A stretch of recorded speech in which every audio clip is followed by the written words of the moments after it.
Well, it's still pretty early. We're collecting all of the data. It's going to take a number of more months to really determine what the trends look like. But I can say as of this point, on the corridors in the Kamloops area, we actually haven't seen increased speeds as a result of the speed changes.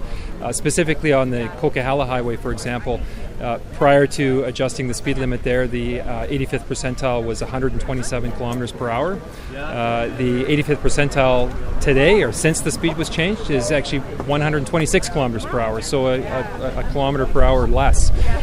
There were concerns raised that the increased speed limits would automatically result in people driving faster, and we're simply not seeing that on the corridors. All of us drivers need to drive to the conditions, and we're monitoring very, very closely each and every corridor in the province, and in particular the corridors where we did adjust the speed limits. So far so good. Drivers are not driving markedly faster than they were prior to the speed limit changes, but winter is fast approaching, and we need to make sure that we're driving to the conditions. Should we see an uptick in accidents this winter due to the speeds, or with winter factored in? Would you go back on maybe doing a two-season type speed limit, one for summer, one for winter? Well, my number one priority is the safe movement of people and goods on our highways. So we're going to monitor very, very closely each and every corridor. If we see a noticeable uptick in speeds and even more to the point associated collisions and fatalities, then obviously we will be all over that. As of today, winter tires or chains are mandatory on the mountain highways, including the Coquihalla. But one longtime trucker is not worried about the snow as much as the new higher speed limit on the Coke. Dan Dickey has been driving trucks for 23 years. He runs the website bctrucker.com, and Daybreak's Doug Herbert spoke with him earlier. What have you been seeing on the Coquihalla Highway? What I'm seeing on the Coquihalla is trucks aren't able to go uphill any faster. A loaded truck is limited by physics, right? The speeds and weights and horsepower are pretty limiting for trucks.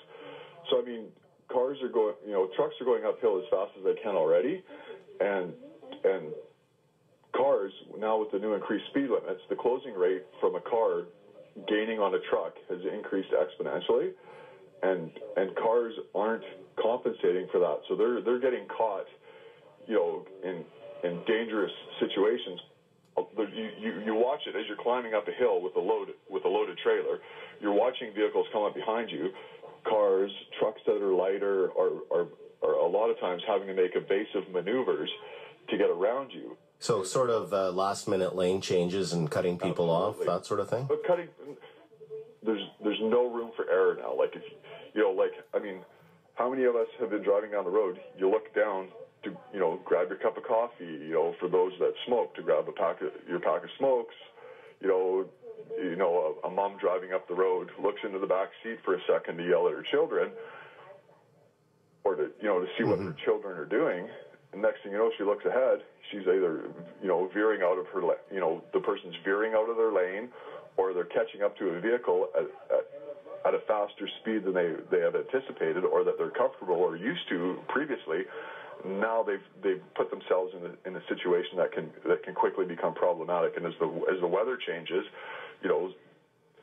it's gonna increase the amount of problems as the road conditions change, and people are already. I mean, we see already the extreme amounts of accidents that come wintertime, and over the years they've gotten progressively worse, and more injuries and more people getting killed, and the increased speeds are not going to reduce that. It's.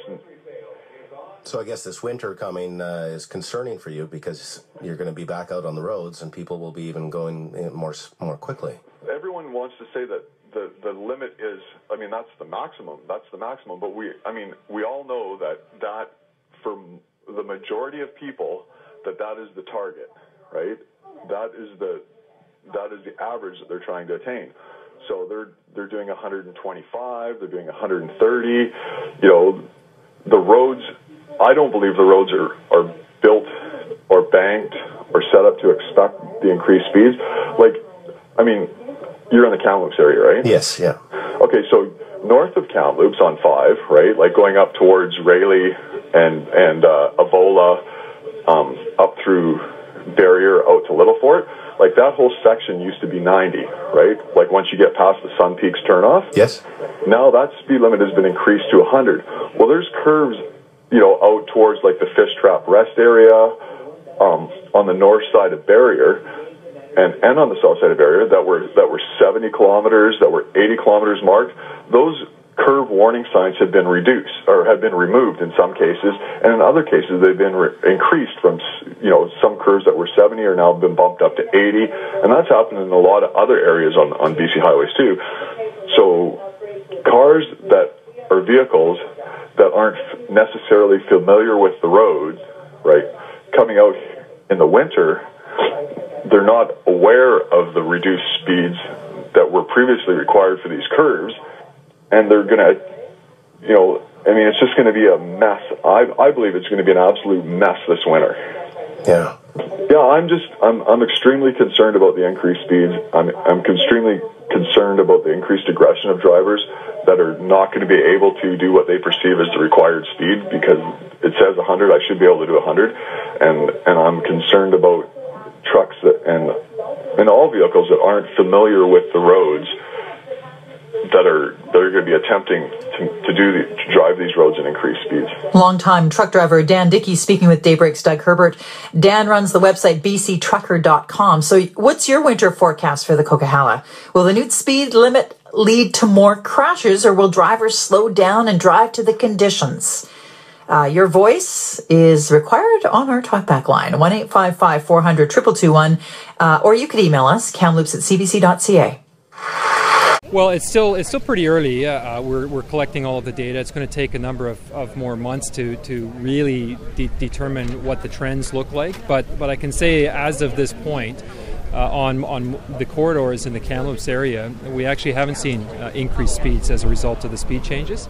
Specifically on the Coquihalla Highway, for example, prior to adjusting the speed limit there, the 85th percentile was 127 kilometers per hour.